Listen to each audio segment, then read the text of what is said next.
So then Virginia Steen McIntyre and her colleagues decided to independently publish the age for the site. But when they did that, they experienced an extreme negative backlash from their colleagues in the scientific world. They were very upset that they had published something that contradicted the Darwinian theory of evolution. And up to this point in time, Virginia Steen McIntyre had been a rising star in her profession. She was getting all kinds of grants. She was being invited to speak at big international conferences. She was a rising star in her profession. But when she published something that contradicted the Darwinian theory of evolution, she was called a maverick, a publicity seeker, a troublemaker, and her career was effectively finished. She lost the teaching positions that she held at a university. You know, her grant money dried up. She was just treated very, very badly. Now, she remained silent for a number of years, but then I found out about her work, and I wrote about it in Forbidden Archaeology, my book Forbidden Archaeology, and partly because of that, there was some publicity about her and her work, and as a result of that, there was a wealthy philanthropist here in America who was interested in archaeology who decided to fund some new research at the site. Eventually, I think she's going to be vindicated, but she's a very brave woman, somebody I very much admire. I think that's another example of what you're talking about. How about Thomas, is it Demir? Well, Thomas Demir is a scientist I've met once in San Diego, and I had heard about some discoveries that were made by a paleontologist in the Anza Borrego Desert. And this paleontologist had found some mammoth bones with human butchering marks on them. And the bones were dated, and they turned out to be around 700,000 or 800,000 years old. And according to current theories, there shouldn't be any human beings anywhere in the world 700 or 800,000 years ago, not any human beings like us anyways, because they hadn't evolved yet, supposedly. And what to speak of being present in North America, because the current theories say there were no human beings in North America any earlier than about 20,000 years ago. So I had heard about these discoveries made by this paleontologist in the Anza Borrego Desert, and I'd heard that he was planning to publish them. So I was researching another topic, and I went to the Museum of Man in San Diego, which is where this Dr. Demire works, and I mentioned to him these discoveries that had been made by this paleontologist of these mammoth bones with human butchering marks about 700,000 or 800,000 years old.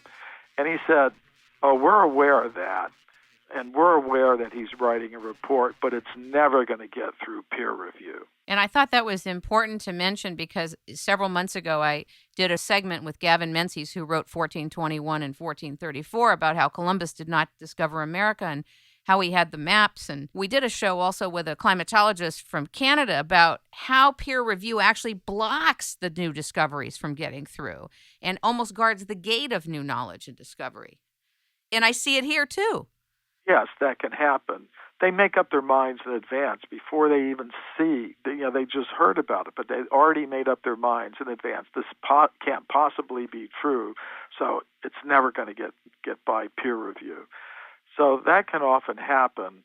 For those among your listeners who don't really know what peer review means, it means scientific journals, scientific publications, if they get an article that comes in, they give it to some scientists who remain anonymous to look at. And if they approve it, then it gets published. If they don't approve it, it doesn't get published.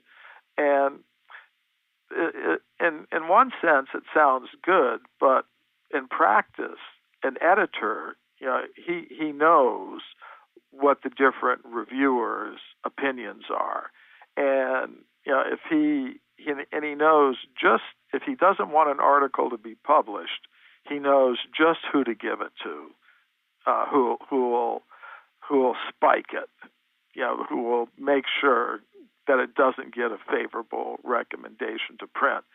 So that's part of the knowledge filtering process that goes on in the world of science.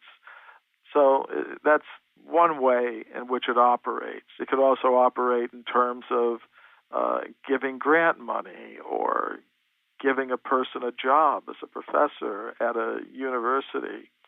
It can be very bad if somebody has an opening, for a professorship. If a university has an opening for a professorship, generally there are hundreds of applicants.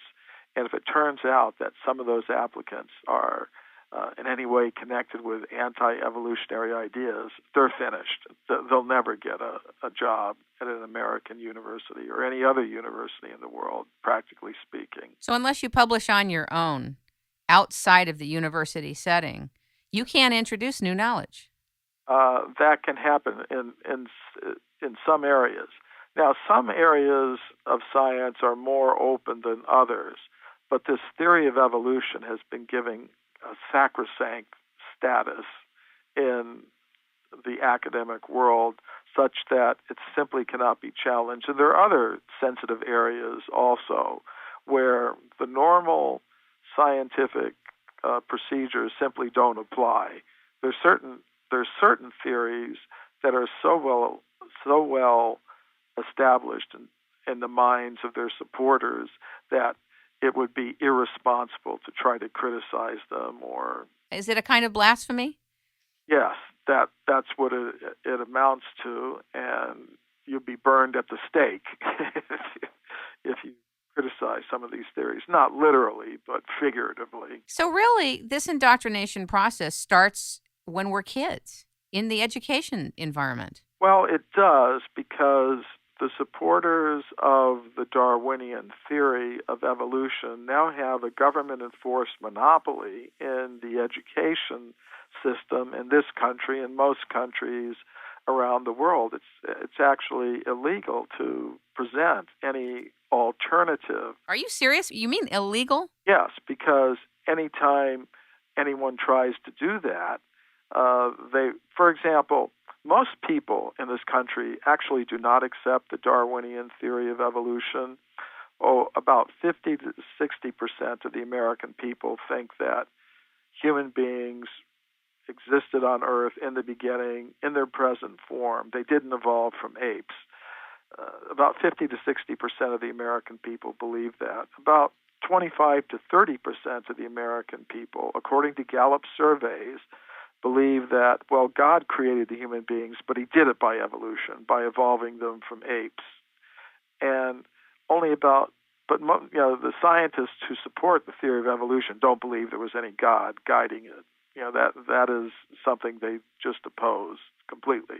There are only about 10% of the American people who actually believe that an unguided process of evolution led to the human species. And 10% of the people don't care one way or the other.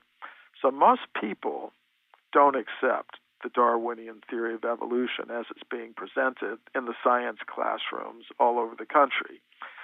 But only that idea can be presented in the classrooms.